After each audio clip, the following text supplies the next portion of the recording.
I think he's trying to get people to be more open-minded, that just because somebody doesn't believe exactly what you believe, that it's wrong. Good.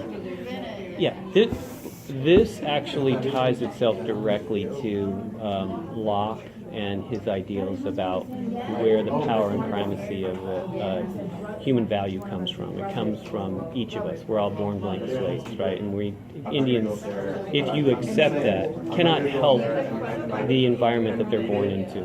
That they have to become the environment, if you will, that surrounds them. And to accept their basic humanity as deserving respect just because they're human, it's way more of what we would consider a modern conception, right?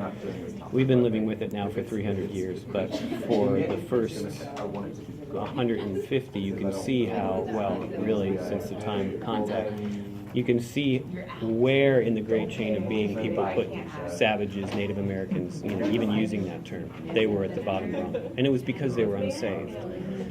And now we're seeing a shift, right? Aren't we? I mean, and Benjamin Franklin represents that shift. He's saying, I think they have inherent value because they're human.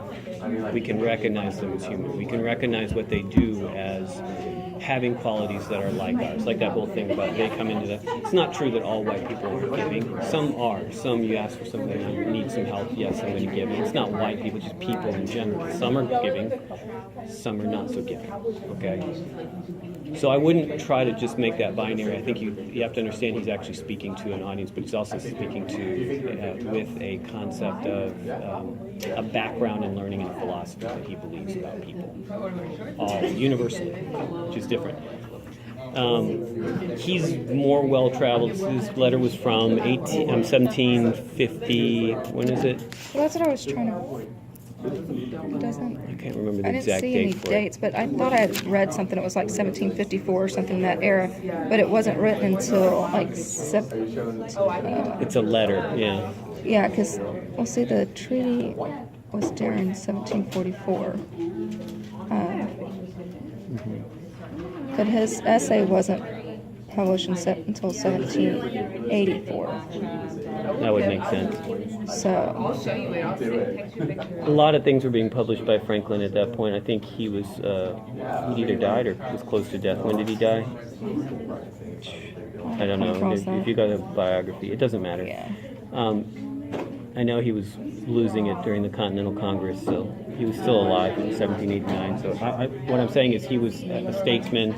He had already been to, or was going to go to France for the colonies, and I think he did that either right before this point, but he had certainly read things in translation. My point is, I think you're fair to say what I'm trying to do is tie this to an actual difference in the way that people are thinking. Because remember, we've got Bradford now, we've got Winthrop, and even Roger Williams. Well, of those three, which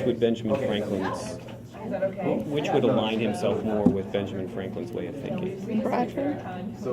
Wait, The last guy, right? Williams, who was giving the language, right?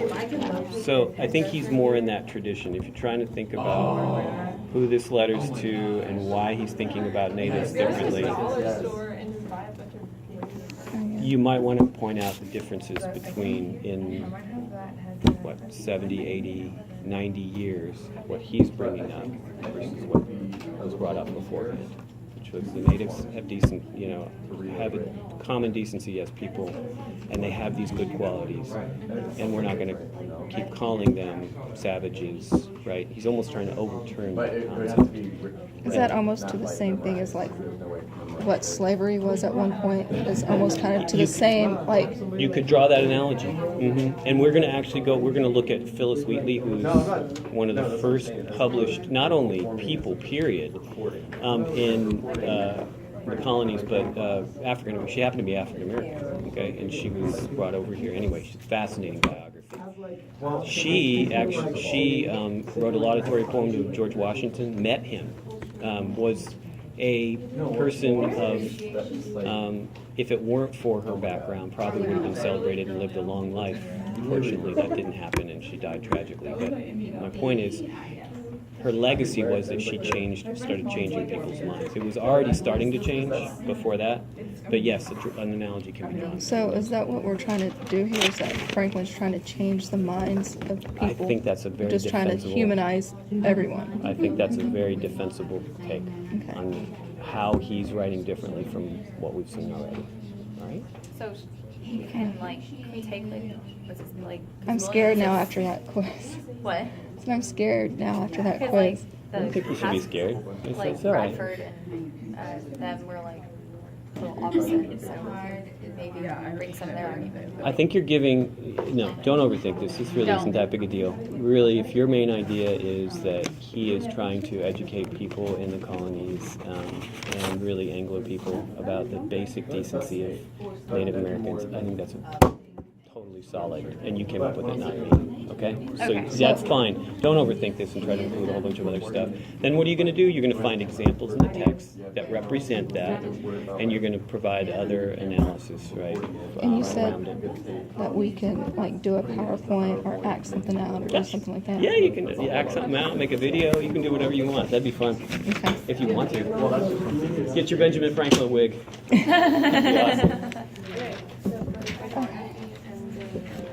That'd be awesome. So he's basically trying to humanize.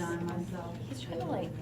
I don't know. Who is it? It's from the speech of John Dunn Hunter, but do you want if we have the People. Kamsa instead, or because it's about him, or of John Dunn Hunter? I wanted about the concept. Thank goodness we just did that. Our legwork, and then we read it, we're like, who's it there? Steam slab.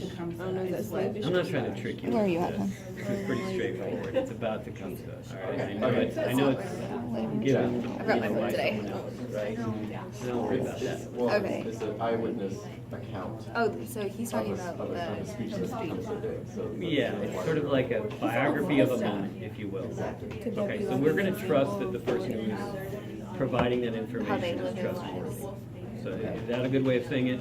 So now let's just talk about the. Is he talking about the natives or Is the? it basically stating like? So you're oh, judging his because words, not the guy who I actually work created Christian it. Louboutin and you work Don't worry about that. Keds. Okay. Yeah. I think I'm better. The Kind content. of. That Basically, that you know, very. it's And like- what are they? Yeah. No, you guys. Saying- You're, But people think they're better because of how they dress or how they wear, like. yeah, What is he talking about? because we have this and you What's guys that? don't have it, Huh? but Or you're like at the lower Brothers. end of it. which doesn't. The white man. Just because Okay, so that's the way it someone is. thinks you have less of something doesn't mean that you do because When he says brothers, Your happiness in okay, life can he's come from actually, he says that over something and over totally again, but different. that's Yeah. sort of like a, it doesn't have to be like materialistic it's a rhetorical or device, that's how he's monetary. using it. Ladies and gentlemen, could have been saying. Or even something from else. education. He's really talking to men. We could So, like and the that's word people who or don't the know. So, English. I wouldn't pay a too lot much of attention times to that, but they it sound does kind mean of like something to say for us.